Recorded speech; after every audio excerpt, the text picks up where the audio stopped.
So this is the 1.6 to 1.7 or 8. I think 1.6 to 1.8 quiz for physics. Anyways, so the first question is telling us we have a bimetallic strip, and it shows us the linear expansion coefficients, which is like, you're gonna see it in the future equations, alpha, of several metals. The combination of these metals are used to make a bimetallic strip thermometer. So in order to make a thermometer with the largest bend, so when you see the word largest bend, we need the two with the most different in their coefficients. So we need to take the one with the biggest coefficient of linear thermal expansion, which here is 24, and the one with the smallest here, which is iron, 12. So aluminium and iron, the aluminium and iron strip together. That's what we need to stick together to get the most bend. Now here they have another bimetallic strip, and they told you it's heated, and that strip 1, the one that's bending like this, is made of silver. So strip 2, so look, if you see here, if strip 1 is made of silver and it's 18, if it's bending like this, it's expanding. So what you need is, the other thing has to be anything that is higher than 18, which is 24. Because if it's always bending towards the lowest number, when you have two numbers, if it's heating, you're bending it towards the one with the lowest coefficient of linear. So if here the one that's bending more is 1, which is silver, the only thing that's more than it is 2, which is aluminium. That's why strip 2 is made out of aluminium, or aluminum, however you pronounce it. Okay, so here we need to calculate the thermal expansion of a rod. It's telling us that the aluminium rod at 0 degrees Celsius is this much centimeters. When you heat it to 80 degrees Celsius, the coefficient becomes, it becomes bigger, and this is the coefficient. We know that our formula is delta length equals alpha, which is your coefficient of linear expansion, times initial length, or L0, times delta T, or delta T. Okay? All three of these are multiplied by each other. So here we need to find the length of the rod, okay? So be careful, this is delta L. Just keep that in mind. So here we have 24 times 10 power 6 as or negative 6 as our alpha.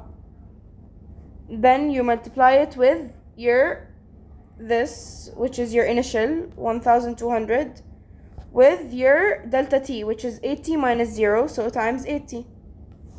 Let's see what we get when we put them in the calculator. 24 times 10 power negative 6 times 1200 times 80. You're gonna get your answer to be, delta L is gonna be 2.304, okay? So now you're gonna immediately go and just put 2 into here. Wrong, don't do that. Why? Because they want the length of the rod, not how much it expanded or the change in the length. So what you do is you take this number and this number and you add them. So 1200 plus 2.304, you're gonna get 1202 point whatever. They want it to the nearest integer, so this is just your answer. See, 1202. That's it. Now let's move on. Okay, so look, you know how our equation is delta L equals alpha L0 delta T? When this is if they want the linear expansion. When they want surface expansion, you're doing it 2A, okay? Or well, wait, sorry. It's the same thing what I just said, by the way. It's not wrong what I said. It's just I'm gonna make it easier to understand. So this, what we're talking about, the linear expansion, is the alpha. When they want surface expansion, it's times 2. When they want, so here it's 2 alpha. And when they want the volume expansion, it's 3 alpha. Okay? So just take this number and multiply it by 2 and then multiply it by 3 to get your answers. That's it.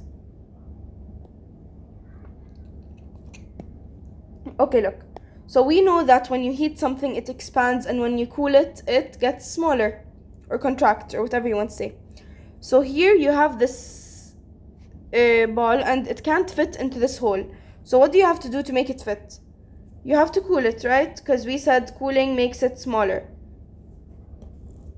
which is said here in part B. Which statement best explains your answer? Cooling shrinks the sphere. Now moving on. Okay, so here they're asking us to classify the object as poor or good conductors of heat. Liquid mercury, memorize it, it's a good conductor. Copper, any metal is a good conductor. Fiberglass is not a metal, it's a poor conductor. Iron, good conductor. Any gases are the weakest conductors. So this is also a poor conductor.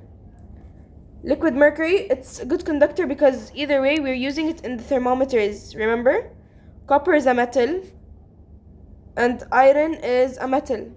Fiberglass, memorize it, it's a poor conductor. Water vapor, any gas is a poor conductor. Moving on.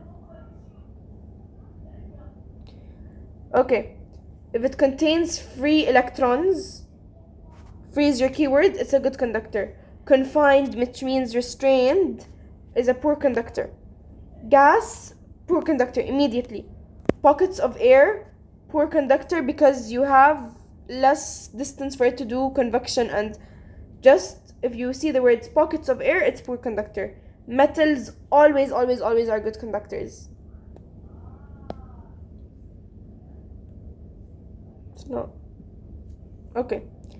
By the kinetic molecular theory, the heat transferred by convection occurs when faster moving molecules in the hotter parts, they collide with slower moving molecules in the colder parts and give them kinetic energy. What this is just telling you is that when you have two different objects of different temperatures, the hotter parts or the hotter molecules, they move like this, they move fast, while colder ones, they're slow, they're simple. But when you have fast moving and bumping with the slow ones, they're gonna give them some energy, they're gonna push them to bump more, to be more active. So they're gonna collide with the slower ones, and the slower are diamond colder, and they're gonna give them part of their kinetic energy. This is a law, I understand it. And now we have our last question. The picture shows us an experiment used to have to test different metals. 4 matches are waxed on one end to the 4 metal rods. The Bunsen burner will heat out the other end. We know that these are all connected by wax here. We know that this flame, impossible, it can't burn these matches and put them on fire. No, but what we do know is that it can conduct heat. Heat's gonna melt the wax. So the best conductor is the one that conducts the most heat. If it conducts the most heat, it means it conducts the fastest.